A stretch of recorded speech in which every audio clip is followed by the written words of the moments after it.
Hey everybody, and welcome to my Mount Up review series where I review various Mount Up sets made by the company BlockTech. And today we're going to be taking a look at the Flametrail Phoenix. This set comes with 192 pieces and is recommended for ages 8 and up. There's also 3 other mounts to collect in this wave. I have the greenback crab and the deep sea angler, so if you're interested in those reviews, be sure to subscribe to check them at a later date. We're going to start by taking a look at the minifigure in this set, and my favorite part about this minifigure has to be that golden phoenix printed across the chest. It's a really nice detail to let you know that this figure belongs with the Phoenix.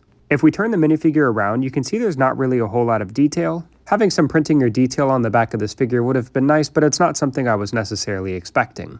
There's also some relatively nice printing on the chain skirt of the minifigure. You do have the option to remove the helmet from the minifigure, however, doing so makes the figure look weird. I'd recommend having the figure wear the helmet, otherwise it looks like he's had a craniotomy. One thing I found rather surprising about this minifigure is he has no articulation in the head. It is completely stuck. I know with other figures made by BlockTech, they're able to turn their head, so I'm not real sure what's going on here. The figure also comes with some articulation in the arms. They can be moved up and down just like you would see in a traditional Lego minifigure. And if we remove the figure's chain skirt, his legs also have some articulation in them as well, but with the chain skirt on, this is completely restricted. This set also comes with 6 different weapons for the minifigure to wield, which I think is a cool addition for kids in creative play. With the minifigure out of the way, we're now ready to talk about the Flametrail Phoenix, which after seeing in person, I do have a little bit of mixed feelings about its design. I don't love it, but I also don't hate it. We're going to start with a top-down perspective of the Phoenix, and you can see it's made entirely of orange and yellow. These are of course the colors you'd expect a Phoenix to be, as it's typically a bird made of flame risen from the ashes. I do wish the Phoenix had a little bit more detail in the head, but this set retails for $5, and with that in mind, it's a relatively solid design. The neck and head of the Phoenix are on ball joints, which allows for some pretty good range of motion. You can have the neck move up and down and have the Phoenix look left to right. The head of the Phoenix can also move up and down, which can offer for some good posability for the head of this creature. The wings of the Phoenix also come with some articulation, however there is a downside.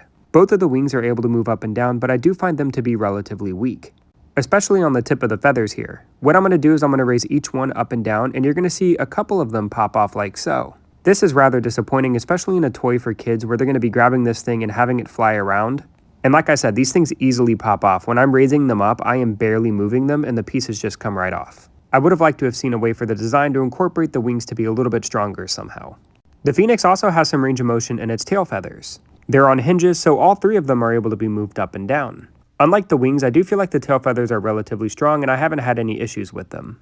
The last little bit of articulation we're going to take a look at is in the feet here. The legs of the Phoenix are able to be moved back and forth, and you can also have the toes move as well. The legs don't feel the most sturdy to me, so don't be surprised if they do pop off with play. The last thing I want to talk about is the overall branding with this series. The name of this line is called Mount Up, however there is no place to put the figure on the Phoenix. I also find it interesting that the box claims the minifigure to be a rider, however he's unable to ride the Phoenix. I do wish a place to seat the minifigure could have been incorporated into the Phoenix's design, especially when it is so heavily advertised on the box. And I may be overthinking this, the average kid may not care and they might just set the minifigure directly onto the Phoenix. But when the Phoenix decides to take flight, the minifigure is just going to end up falling off. This set retails for $5 and I picked it up at the store 5 below. And even though I have complaints, with this set being $5, I do think it's a relatively solid set. And I think it is well worth that $5 price tag. Let me know what you think of this set in the comments below, and be sure to like and subscribe to my channel for more brick built content and reviews.